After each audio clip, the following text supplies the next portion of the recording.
Mais quand vous parlez de cette jungle, cette cacophonie de la jungle euh, Mm. New Age spirituelle, euh, on considère que ça n'est plus de la spiritualité, ou en tout cas une spiritualité qui ne nous concerne plus ou qui ne nous touche plus à partir du moment où on la ressent d'une manière négative ou péjorative?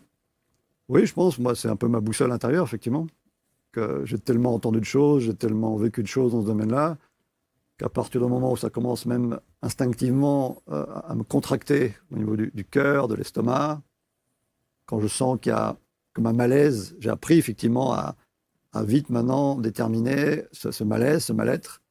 Et puis je me suis inventé depuis quelques années une poubelle virtuelle avec un fond infini. Et quand il y a des préceptes, des injonctions, des sentences, même des livres qui ne me parlent pas ou plus, je me paye le grand luxe, donc la lumière étymologiquement, comme j'aime dire, de, de mettre tout ça au fin fond de la poubelle.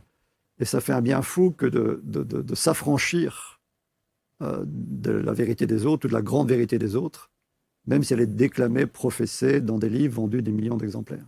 Parce que quand un livre est vendu à des millions d'exemplaires et qu'on n'est pas d'accord avec des passages, voire avec tout le livre, il y a le syndrome du vilain petit canard. Donc c'est forcément Stéphane Brisset qui a tort. Quand on compare le point de vue spirituel de Stéphane Brisset avec des livres vendus des millions d'exemplaires, c'est forcément celui qui vend des livres à des millions d'exemplaires qui a raison. Eh bien, non, de mon point de vue actuel.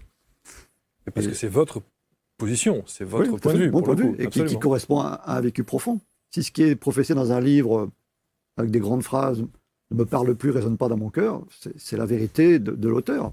C'est pas nécessairement ma vérité unique et singulière.